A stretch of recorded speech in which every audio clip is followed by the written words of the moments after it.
তো এই আমাকে বাড়ি বৃষ্টি হয়ে যাচ্ছে, বৃষ্টিতে কি অবস্থা, সব বাইসে গেল মনে হচ্ছে। আর এত জল আসতেছে উপর থেকে, একদম বন্যার মতো জল,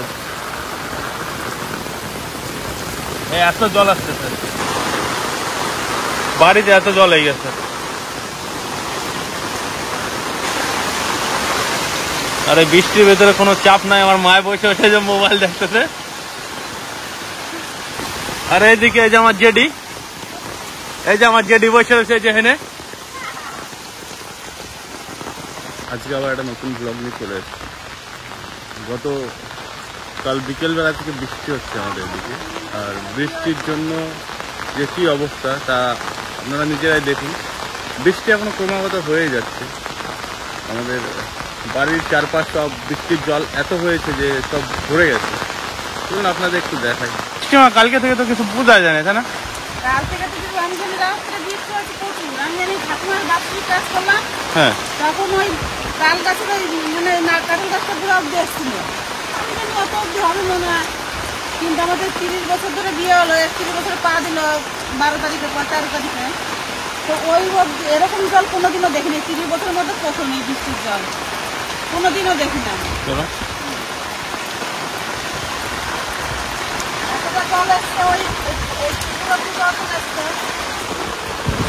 কি অবস্থা বৃষ্টিতে আমার?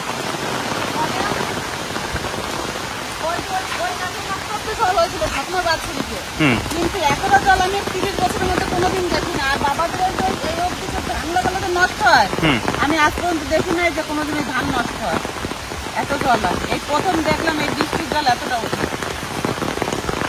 তো বৃষ্টির জল এত উঠে গেছে, মানে কি বলবো, আমাদের এদিকে একটা ছোট ডোবা আছে।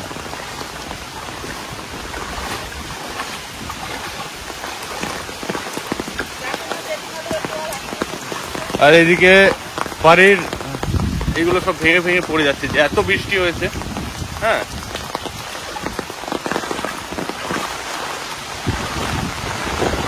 মানে বন্যার জল আসে আমি দেখেছি, হ্যাঁ, কিন্তু যে বৃষ্টির যে এতটা জল হয় সেটা আজ পর্যন্ত আমি জীবনে কোনোদিন দেখিনি, যে আমাদের এদিকে বৃষ্টির জলে এতটা ভর্তি হয়ে গেছে। কি অবস্থা আমাদের, দেখি চারিদিকে সব ডুবে গেছে আমাদের বাড়ি, শুধু বৃষ্টির জলে। উপরওয়ালা চাইলে কি না করতে পারে। কালকে এই সময়ে ট্রাক্টর দিয়ে চাষ হচ্ছিল জমিতে, আর চাষ যখন হচ্ছিল খুবই খুশি ছিলাম।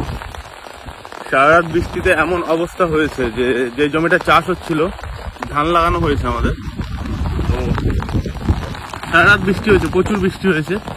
বৃষ্টি হওয়ার পরে কি হয়েছে, আমাদের জমি ভেঙে পুরো নদীতে চলে গেছে। আপনাদেরকে দেখাই, কালকে এই জমিটায় চাষ হচ্ছিল ট্রাক্টর দিয়ে, আর জমির অবস্থাটা দেখুন আজকে। শুধুমাত্র পুরো জমি ভেঙে, এদিক দিয়ে জমিটা ভেঙে পুরো জল নদীতে চলে গেছে। আর যা অবস্থা, আর যা ক্ষতি হয়ে গেল আমাদের, মানে এই ক্ষতি ভাষায় বলা যাবে না। এটা তো ভেঙে গেছেই, মানে যা ক্ষতি হয়ে গেছে সেটা তো বলে বোঝানো যাবে না। এদিক দিয়ে একটু জল নামছেই, ধান তো নষ্ট হয়ে গেছেই, আর তার সাথে সাথে যা মাটি চলে গেছে, এটা যদি কপাল ভালো থাকে, যদি এখনো পর্যন্ত আর কি না নামে আর বেশি, তবে এটা জোড়াতে মোটামুটি 20 ট্রাক্টর লাগবে। এই অবস্থা।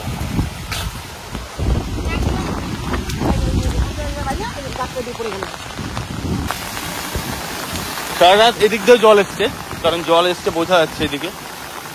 আর দেখুন কিভাবে ভাঙছে, দেখুন। হয়তো বন্যা হলে পরে আমাদের এই দিক দিয়ে সব ভেঙে নিয়ে চলে যাবে, একদম শেষ করে দেবে সবকিছু।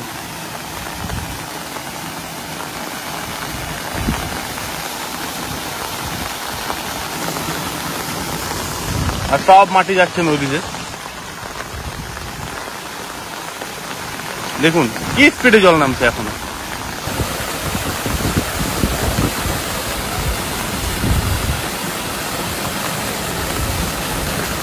এই জায়গাটা দেখুন, কালকে যখন ট্রাক্টর দিয়ে চাষ দিয়ে যাচ্ছিল, তখন আমার দাদা এই জায়গাটাকে হচ্ছে কোদাল দিয়ে বাদ দিচ্ছিল।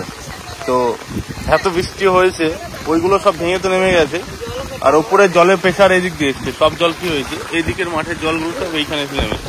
এটা আমাদের জন্য এত দুঃখজনক একটা ব্যাপার যে আপনাদের কাছে বলে বোঝাতে পারবো না। যা কিছু থাকে আমরা সব এই চাষের উপরে ইনভেস্ট করে দিই, তারপরে যদি কিছু চাষ করার পর যদি এই অবস্থা হয়, তো যারা চাষাবাদ করে তারাই বুঝতে পারবে যে তাদের ভিতরে কি হয়।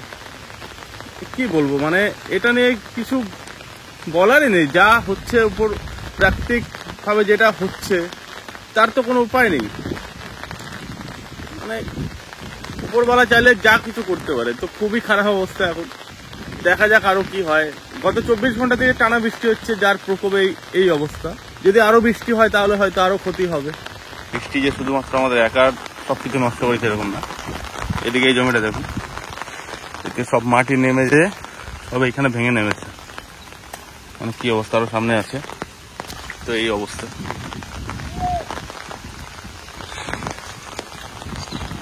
পুরো সব শেষ করে দিচ্ছে বৃষ্টি। এই সমস্ত জমিগুলোতে কালকে ধান লাগানো হয়েছে, ধান লাগানোর পরে আজকে সব ডুবে গেছে, এত বৃষ্টি। তো বৃষ্টিতে ওই দুটো খাটি পাতা করা টক শাক ছিঁড়ে নিয়ে আসি, কি রান্না? খুদের বাদ করি করা ধান ভাঙানো হয় নাই। আজকে মনে করছে ধান ভাঙাতে হবে, বৃষ্টি তো কাল থেকেই শুরু। চাল না গাড়ি না, খুদের বাদ করি, তারপরে চাল ধান ভাঙায় আনতে হবে করা, খুদের বাদ করে নিয়ে করা।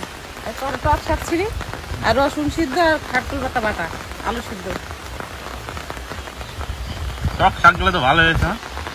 বৃষ্টিতে না তুললে তারপর শুকনো কাপড় নামলে ভিজো না, তখন তুলে নিই সব খাবে, তারপর চান করে পুজো দিয়ে রান্না করবেন।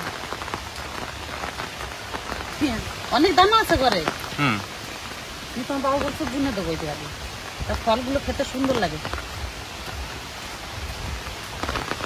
খাওয়ার কথা নিয়ে যাই অল্প নিয়ে, আর দাদার বাড়ি আসার কথা ছিল আজকে, বৃষ্টির জন্য আসতে পারবে না, ও আবার পাকা পাকা ভালো খায়। তাহলে তো এই করে নিয়ে যায়, আর দাদা বাড়ি আসলে আবার করে তুলে তারপরে ওরা খুদে ভাত রান্না করে দেবেন। দাদা বাড়ি আসলে আবার করে পাতাটা খুব সুন্দর হয়েছে। দাদা বাড়ি আসলে আবার করে তো। এখন তো বেশি বন্যা হয় না, ওই কুমড়ো পাতা, খারকুল পাতা, তারপর তোমার মনে করলে ওই দুধমান কচুর পাতা আছে না, সেইগুলো দিয়ে বাইটে তা করতে করতে বন্যার জল আসতো। নিয়ে কি করবো, তোমরা তো তখন ছোট, আমাদের ওই রাস্তায় উঠে যেত, হতো ওই খেতাম। কটা কুমড়া পাতা নিবে নাকি এর সাথে? কটা কুমড়ো পাতা দেবো এর মধ্যে, তাহলে খেতে ভালো লাগবে। সেটা কমপ্লিট। হ্যাঁ, এই কটা টক শাক ছিল আর কত খাগল পাতা। টক শাকের কালার গুলো তো খুব সুন্দর হয়েছে। কচি গাছ না, দেখো কুমড়ো পাতার একটা সেন্ট আছে। কচি কচি পাতা না, কচি কচি পাতা, এইগুলো নতুন করছে, বেশি দেবো না, অল্প দেবো, এই কটা দিলে দেবো। বাস,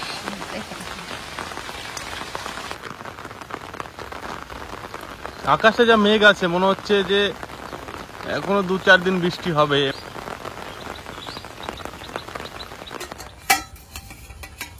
বাহ, চালটা তো খুব সুন্দর আছে। বাড়ির চালের না, খুদ হয় না। আর এটা কি কুন্ডা টক শাক?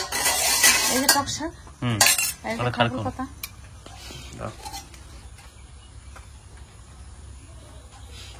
সিদ্ধ সিদ্ধ রসুন দিয়ে উঠে নাই তাহলে বাবার। এই তো দিচ্ছি, দাঁড়াও আস্তে আস্তে তুলি।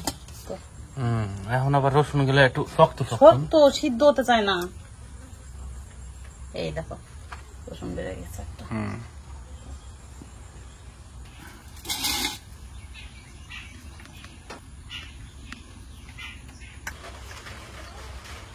সকালবেলা থেকে তো প্রচন্ড পরিমাণে বৃষ্টি হচ্ছিল, আর আজকে তেমন কিছু করার নাই। আর মাঠে ঘাটের যা পরিস্থিতি, রান্না বান্না তাই হয় না। ওদের ভাতে রান্না হয়েছে, তো এটা দিয়ে খাওয়া দাওয়া হবে এখন আমাকে। টক শাক দিয়ে দারুণ টেস্ট হয়েছে খেতে। দেখো একবার পেট ভর্তি করে খেতে হবে, যা ধরবে তাই। রসুন দিয়ে দিলাম বাবা। ব্লগটা কেমন লাগলো সবাই জানাবে কমেন্ট করে। কি টাইপের ভিডিও দেখতে চাও তোমরা একটু কমেন্ট করে জানাবে, তাহলে খুব ভালো হয়। আর যদি ভিডিওগুলো ভালো লাগে তাহলে পরে অবশ্যই লাইক সাবস্ক্রাইব করবা, এটুকুই অনুরোধ থাকলো সবার কাছে।